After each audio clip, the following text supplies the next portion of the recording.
morning, everyone, and Jai Hind to you all. At the outset, I'd like to thank Professor Arvind and Professor Khare for affording me this opportunity to speak on this topic in front of some legends of the academic fraternity.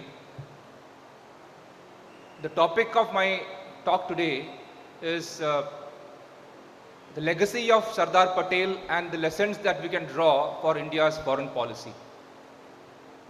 From an academic perspective, I don't consider myself worthy of speaking in front of these stalwarts. But as an army officer, I have done some reading on Patel from perspective of his leadership. And as a military officer, done some reading out of interest about foreign policy.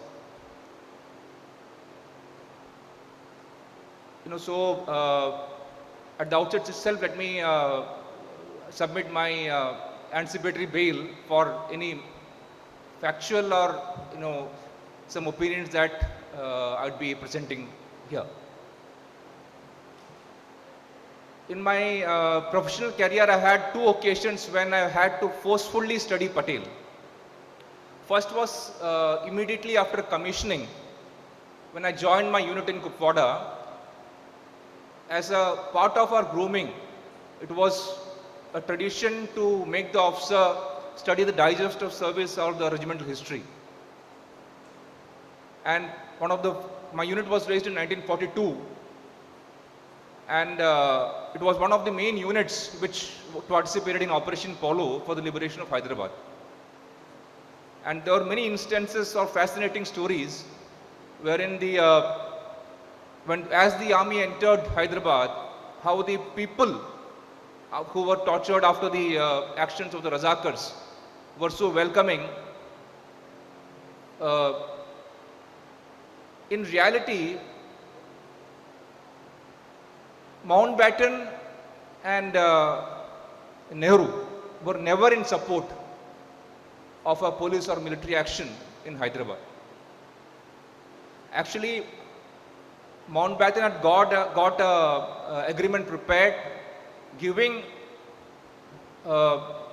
partial independence to Hyderabad, leaving only defense and foreign affairs with the government of India. Got it signed from Nehru and the Nizam and took it to Patel, who was undergoing some treatment in Dehradun. He was recovering from some illness, and coerced him to sign it. With tears in his eyes, Patel signed it. But as Mountbatten was parting, he whispered in his ears, "Take my word for it, this agreement will not be honored by the Nizam." And that's what exactly happened. When the Razakars came to know that one of the clauses of this agreement was the disbandment of Razakars, there were riots which broke out and a lot of atrocities against the population. And after Mountbatten left, this happened in June 48, he left, and in September, when Nehru was in London, Patel called the GOC in the Southern Command and asked him to launch an operation for the annexation of Hyderabad.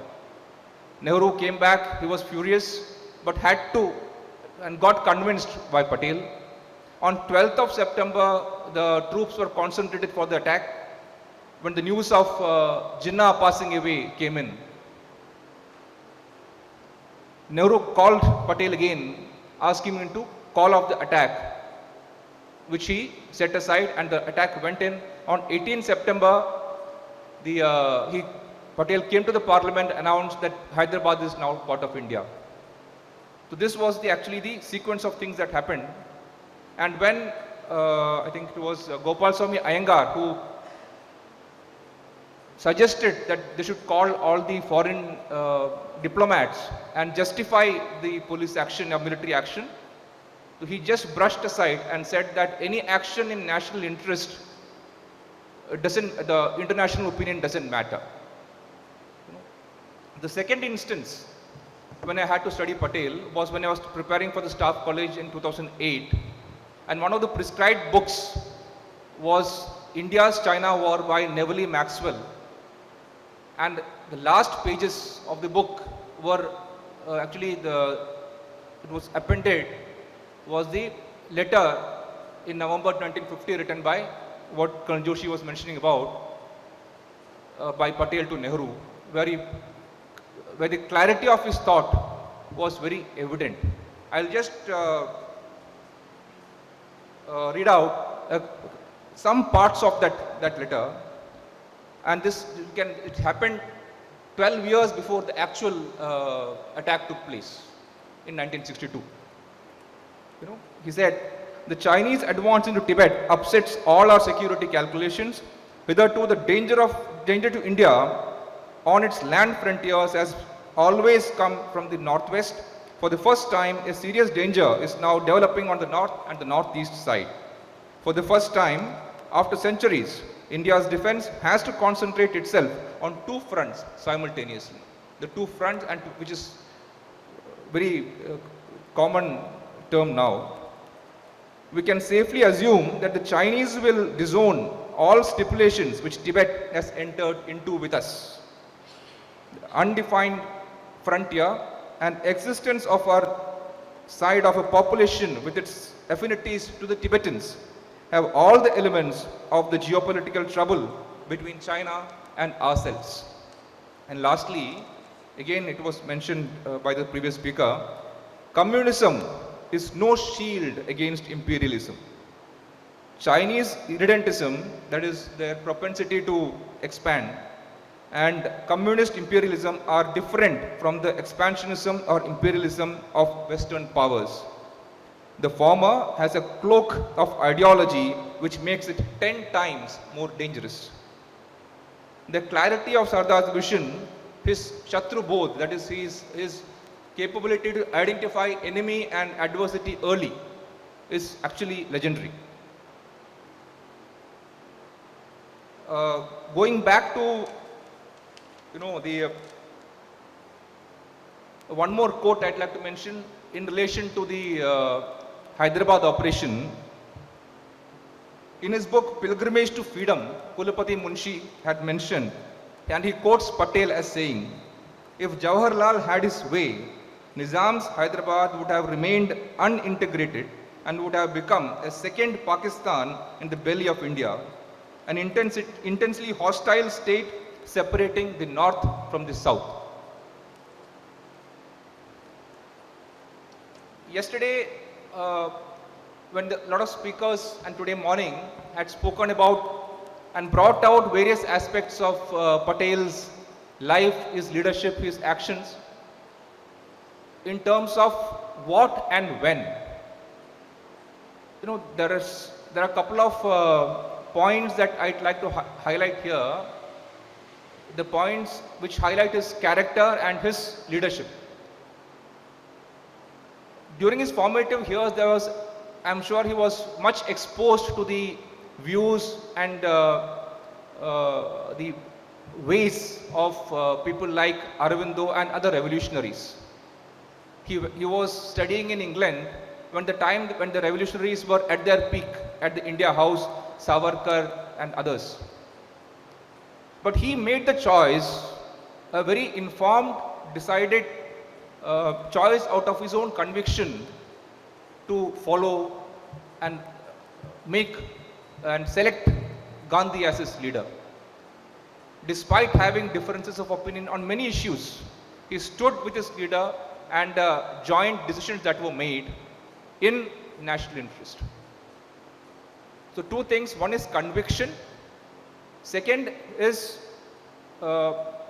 acceptance of a reality and taking decisions as per a situation. Second thing is even his adversaries always trusted him with the most important things in their life. He, throughout his life, or when you read about the relationship between Patel and Bose, Patel never supported the ways and ideas of Bose.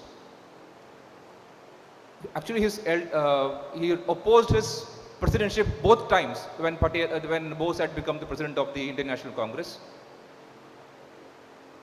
his brother, elder brother Vallabhbhai, has got influenced by the thought of Tilak, for the revolutionary thinking, and developed a friendship for Bose, and 3/4 of his wealth he had written in his will to be given to Subhash Bose and his movement for the specific purpose of narrative building, especially post-independence. Even though the Vallabhbhai fought in the legal case and won it against Bose, that's so. After all these things, on the eve of a few, probably I think few months prior to independence, when the Indian National Army along with the Japanese had reached through Myanmar to Kohima, the propaganda by the Britishers in India against the INA, that Bose and INA are bringing the Japanese into India, and now if that succeeds, we'll be switching from the British imperialism to Japanese imperialism. That is the kind of, and all the narratives from the INA were closed to the Indian citizens. Realizing this, Subhash had made a movie on the various actions of INA and smuggled it through a boat. And whom did he give it to? To Patel. So, who made sure through, I think, Birla, that it is screened in Delhi. And the point I'm trying to convey is that one of the key elements of his character, that his trustworthiness and credibility, that even his adversaries trust him with their lives.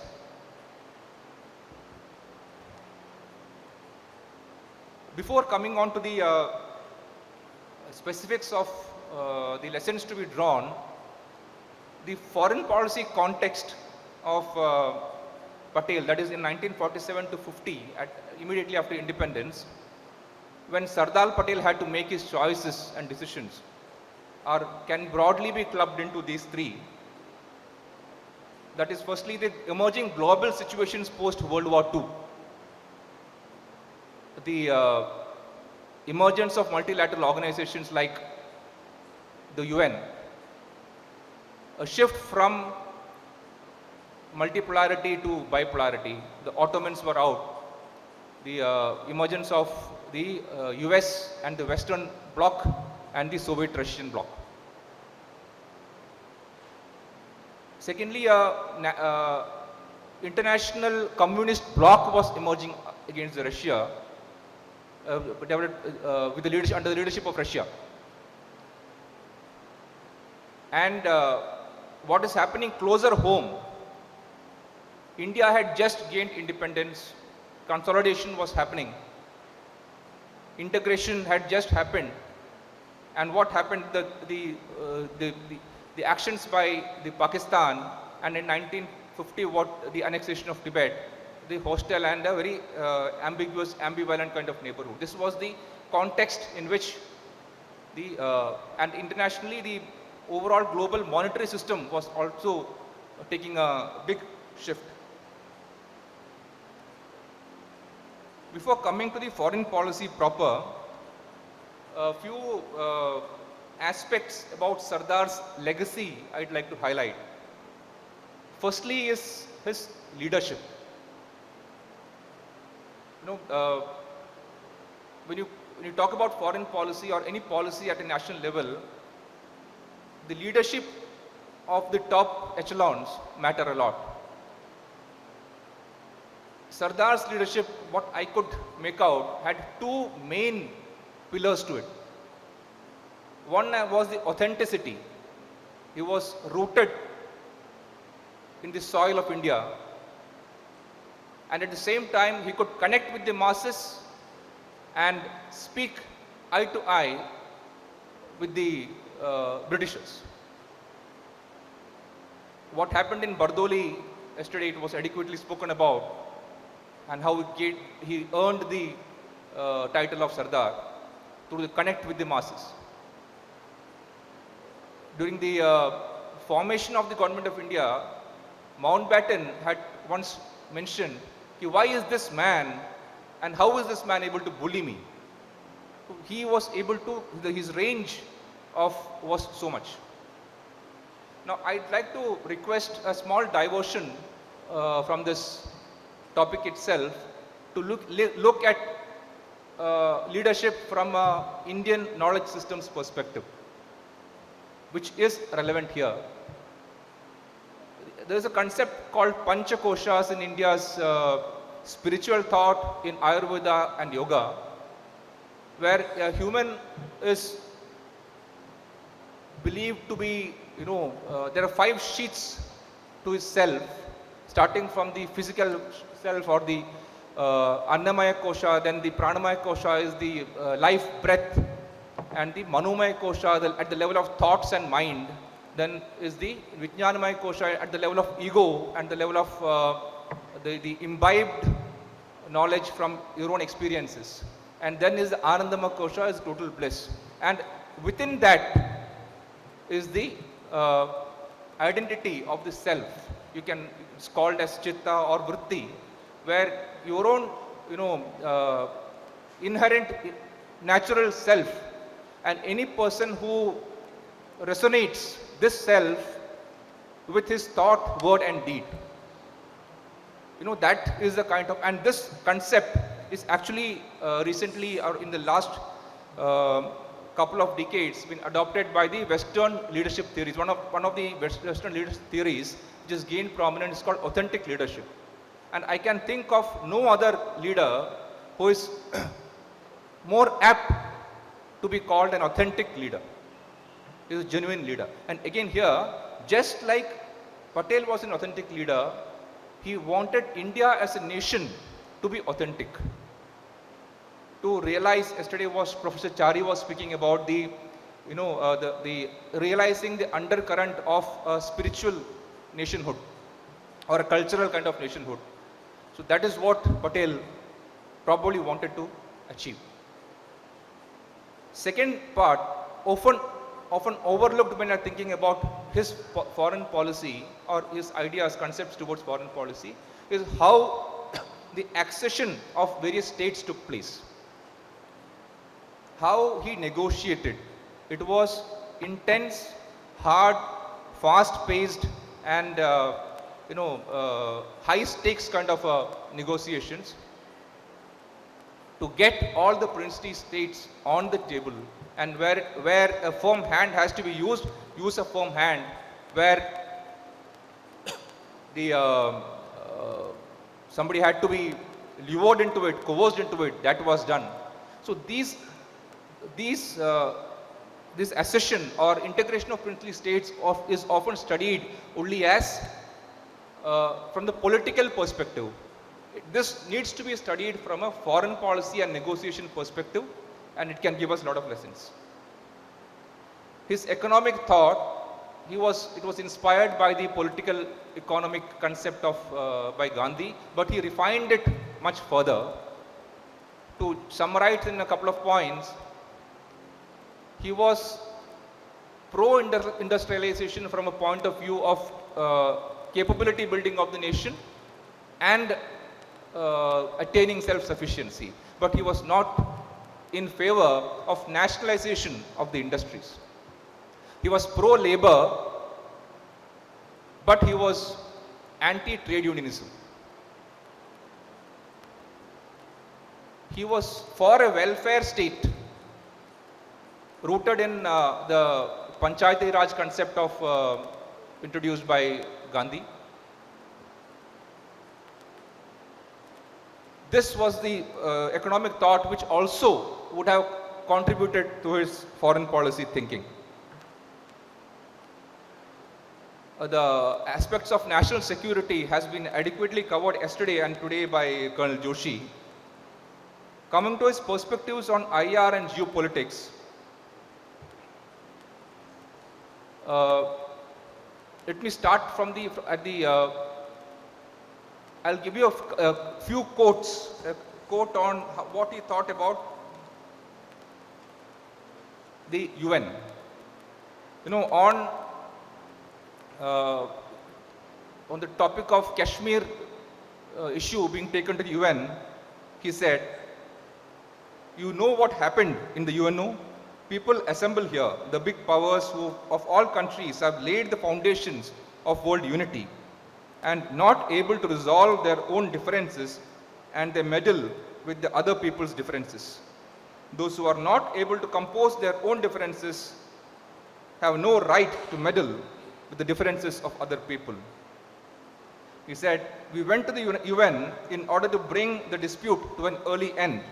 For 6 months, we were maligned over all the world by the representatives of Pakistan and people who had never seen this country and who did not understand what the problem of India and Pakistan or Kashmir was. They began to hear our case from people who had no bone in their tongue. If the United Nations is not able to do anything, then instead of calling it the Security Council, it must be termed the Insecurity Council, which disturbs the security of the law. How far it is advisable to be a member of that august organization is a question which has to be seriously considered. And we are still considering the same question, whether UNs with their declared mandate, are they able to achieve anything? So that again, it speaks about the vision and clarity that he had, not only in terms of national security, but also in terms of geopolitics.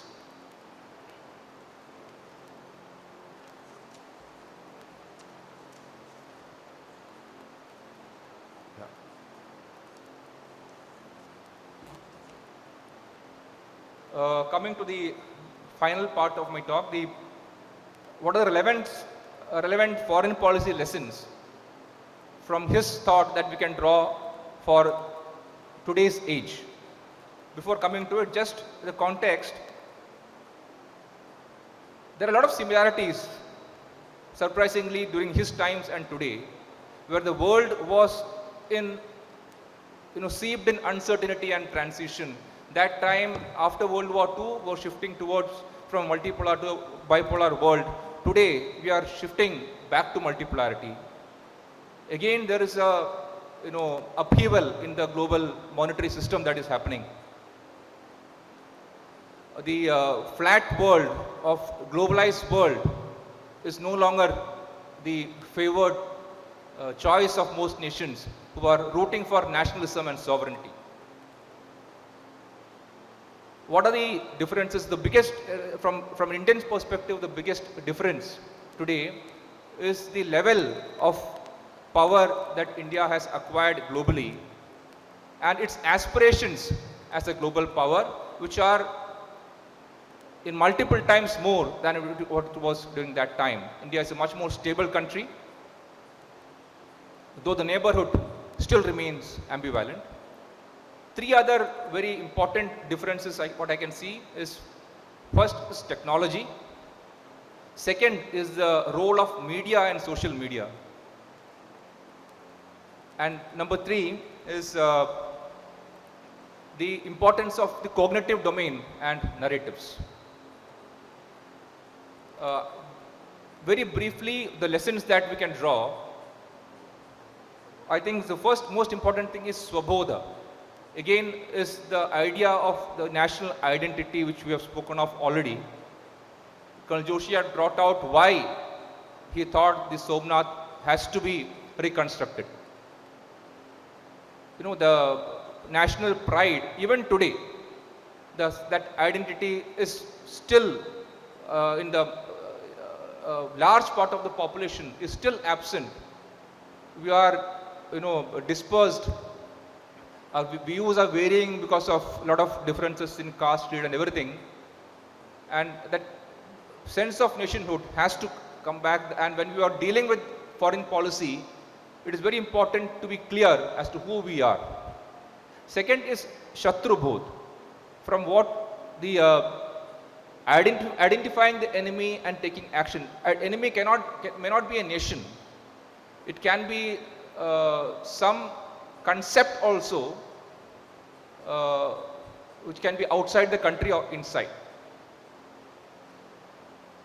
When the event that happened yesterday in Pahalgam, whom do you think is the actual Shatru here? Is it only Pakistan? So defining the Shatru is very important in terms of security also and in terms of foreign policy. Second is the primacy for national interest. India first or Bharat first has to be the priority when we are dealing with the foreign nations or other multilateral organizations. Self-reliance, Atmanirbharta is self-explanatory. Credibility, whenever, just like a person, when we are dealing with a person, credibility is important.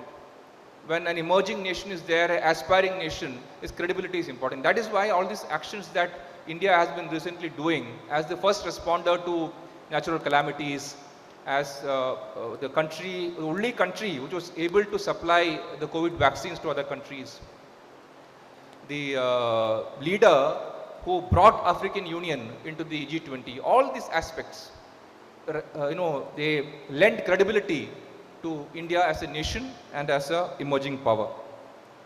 Firmness and policy stability, again is very interesting. The last point I would make, it's a very often used term these days, because the PM has been using it, is Vasudhaiva Kutumbakam. We talk of only this phrase without realizing the context in which it was used in our scriptures. It was specifically used in Hitopadesha. I'll just briefly give out the story so that the context is clear and the lesson can emerge here. It is a story in which there is a jackal, there is a deer and a crow. The crow and the deer are friends. The crow's name is Subuddhi and the deer's name is Chitrangada, and the name of the jackal is Kshudra Buddhi, the shrewd one. So the jackal was aware about the speed of the deer and wanted to first befriend him before consuming him. So he approached him and tried to make friends. Subuddhi the crow advised him, don't do it before making friends. Make sure that you know his antecedents. Make sure you know the nature of his ilk. If there is a person, how is he likely to behave? And give him some time and watch him before making friends. And he gave some other stories to the deer to make him understand the idea. But he didn't agree. And it is a jackal, when he's seeing that the crow is trying to influence him, that he uses this thing. What he says is, Ayam Bandhur Ayam Neti Ganana Laguchetasam Udara Charitam Namtu Vasudeva Kutumbakam. That is, he's trying to tell the deer that the people who fight for small things, ye mera hai, tera hai, this mine, this is yours, are very narrow-minded people. The broad-minded people are always welcoming to new friends. And he befriended him, went to his place of residence, looked for an opportune moment and attacked the deer. So when you're using this phrase, it is very important to understand that context also of not being the hunted by blind trust. Thank you.